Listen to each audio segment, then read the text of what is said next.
नमस्कार दोस्तों, स्वागत है आप सभी का। आइए बात करते हैं आज द्विविस्थापन अभिक्रिया के बारे में। जिस प्रकार विस्थापन अभिक्रिया में एक परमाणु का विस्थापन होता है, द्विविस्थापन अभिक्रिया में दो परमाणु का परस्पर आदान प्रदान होता है। इस अभिक्रिया में उत्पाद का निर्माण दो यौगिकों के बीच आयनों के आदान प्रदान से होता है। यदि हम बात करें सोडियम सल्फेट की, तो यहाँ SO2 की जगह SO4 कर लीजिएगा आप। तो सोडियम सल्फेट की बात करें, अभिक्रिया हो रही इसकी बेरियम क्लोराइड से। तो सोडियम यहाँ से टूटकर क्लोराइड के साथ जुड़ जाता है और सल्फेट यहाँ से टूटकर बेरियम के साथ जुड़ जाता है।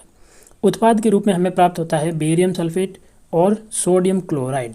तो यहाँ पर इस अभिक्रिया में हम क्या देख रहे हैं कि जो दो आयन हैं ये परस्पर विस्थापित हो जाते हैं। देखिए, सल्फेट बेरियम के साथ जुड़ गया और सोडियम जो है वो क्लोराइड के साथ जुड़ गया। तो यहाँ पर ये एक दूसरे का आदान प्रदान कर लेते हैं परमाणु के समूह का, इसीलिए इसे द्विविस्थापन अभिक्रिया कहते हैं। क्या हुआ इस अभिक्रिया में, बेरियम सल्फेट के सफ़ेद अविलेय अवशेप का निर्माण होता है। जो बेरियम सल्फेट प्राप्त हुआ हमें वो कैसा है, सफ़ेद अविलेय अवशेप प्राप्त होता है। अवशेप का मतलब है जो पदार्थ बच जाता है, पेंद में जम जाता है, उसे अवशेप कहते हैं। इसीलिए इस अभिक्रिया को अवशेपण अभिक्रिया भी कहते हैं। तो यहाँ पर आपको एक विशेष बात ध्यान रखनी है, अवशेपण अभिक्रिया किसे कहेंगे, द्विविस्थापन अभिक्रिया को कहेंगे जिसमें सोडियम सल्फेट और बेरियम क्लोराइड की अभिक्रिया होती हो। आइए बात करते हैं नेक्स्ट, उपचयन अपचयन अभिक्रिया। देखिए, उपचयन का यहाँ से अर्थ होता है ऑक्सीकरण। उपचयन का अर्थ होगा ऑक्सीकरण और अपचयन का अर्थ अपचयन ही होता है। तो एक तरीके से देखा जाए तो ये ऑक्सीकरण अपचयन अभिक्रिया है, ठीक है, ऑक्सीडेशन रिडक्शन अभिक्रिया है। तो सबसे पहले बात करते हैं ऑक्सीकरण अभिक्रिया या फिर उपचयन अभिक्रिया। क्या होता है इस अभिक्रिया में, जब किसी पदार्थ में ऑक्सीजन की वृद्धि होती है। देखो, ऑक्सीजन की तो होगी वृद्धि यानी ऑक्सीजन जुड़ेगा, और जब किसी पदार्थ में हाइड्रोजन का ह्रास होता है यानी हाइड्रोजन की कमी होती है और हाइड्रोजन की क्या होगी, कमी होगी। तो ऐसी अभिक्रिया को कहा जाता है उपचयन अभिक्रिया या ऑक्सीकरण अभिक्रिया। तो पहला उदाहरण है C+O2।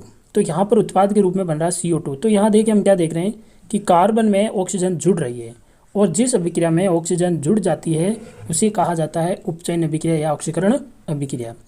दूसरी अभिक्रिया बात करें, Cu की ऑक्सीजन से अभिक्रिया हो रही है कॉपर की, तो कॉपर ऑक्साइड बन रहा है। यहाँ पर भी कॉपर के साथ में ऑक्सीजन जुड़ रही है, इसीलिए ये ऑक्सीकरण अभिक्रिया हुई, उपचयन अभिक्रिया हुई। यहाँ पर हम क्या देख रहे हैं कि CuO से Cu बन गया। इसका मतलब ऑक्सीजन जो है वो हट गई, ऑक्सीजन जुड़ा नहीं, ऑक्सीजन अलग हुआ, लेकिन हाइड्रोजन में ऑक्सीजन जुड़ गई। तो जिसमें हाइड्रोजन जुड़ती है उसका होता है ऑक्सीकरण। तो यहाँ पर हम क्या देख पा रहे हैं कि हाइड्रोजन का तो हो गया ऑक्सीकरण, और जिसमें ऑक्सीजन अलग होती है उसे कहा जाता है अपचयन। तो कॉपर ऑक्साइड का कॉपर में हो गया अपचयन। तो एक तरीके से देखा जाए तो इसमें ऑक्सीकरण अभिक्रिया भी हो रही है और अपचयन अभिक्रिया भी हो रही है, और जिसमें दोनों अभिक्रियाएं होती हो उसे कहा जाता है रेडॉक्स अभिक्रिया।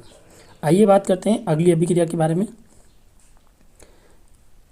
अगली अभिक्रिया है हमारे पास में, वो है अपचयन अभिक्रिया। देखिए, अपचयन अभिक्रिया क्या होती है। अपचयन अभिक्रिया जो होती है वो ऑक्सीजन की जस्ट अपोजिट होती है। कैसे, देखिए, अपचयन अभिक्रिया में क्या होता है, अपचयन अभिक्रिया में जब किसी पदार्थ में ऑक्सीजन का ह्रास होता है यानी ऑक्सीजन की क्या होती है, कमी होती है, और हाइड्रोजन की वृद्धि होती है यानी हाइड्रोजन का वृद्धि होती है, हाइड्रोजन जुड़ता है, यानी ये ऑक्सीकरण उपचयन अभिक्रिया का एकदम अपोजिट अभिक्रिया है।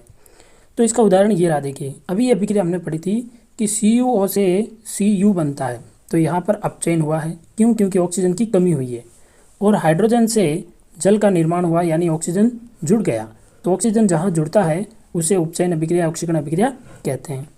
तो यहाँ पर यह अभिक्रिया तीन प्रकार की बन गई, क्योंकि ये ऑक्सीडेशन भी हो रही है यानी ऑक्सीकरण अभिक्रिया भी है, ये रिडक्शन भी हो रहा है यानी अपचयन अभिक्रिया भी है, और जब दोनों हो जाता है तो उसे कहा जाता है रेडॉक्स अभिक्रिया।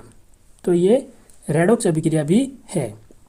तो इस अभिक्रिया की क्या लैंग्वेज है, इस अभिक्रिया में कॉपर ऑक्साइड कॉपर में अपचयित हो जाता है, हाइड्रोजन अपचयित होकर जल बनाता है। इस अभिक्रिया में उपचयन तथा अपचयन दोनों हो रहे हैं, अतः इसे रेडॉक्स अभिक्रिया कहते हैं।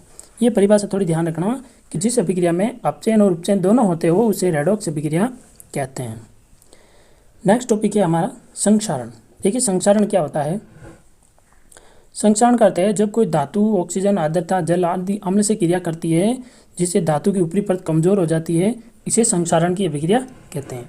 हम देखते हैं कि लोहे के ऊपर जंग लग जाता है, तांबा जो है वो हरा हो जाता है, चांदी जो है काली पड़ जाती है, तो उनका खराब होना, उनके ऊपर एक परत जम जाती है जिससे कमज़ोर होते हैं, उसे कहते हैं संक्षारण। ठीक है, लोहे की वस्तुओं पर जंग लगना, उदाहरण है इसके चांदी के ऊपर काली परत जमना और तांबे के ऊपर हरी परत का चढ़ना, ये संक्षारण के उदाहरण हैं। तो इसके उपाय क्या है, देखिए यशद लेपन। यशद लेपन का अर्थ है कि चांदी हो या सोना हो या तांबा हो, उनके ऊपर ऐसी परत चढ़ा दी जाए, वैसे हम सोने पे तो जंग लगता ही नहीं है।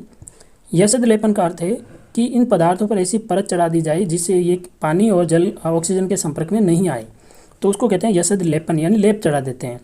विद्युत लेपन या पेंट करके, हम पेंट कर देते हैं लोहे के दरवाज़ों को, तो उस पर जंग नहीं लगता। तो ये हो गया संचारण। नेक्स्ट टॉपिक है विकृत गंधिता, जो कि हम नेक्स्ट क्लास में लेंगे। तब तक के लिए जय हिंद।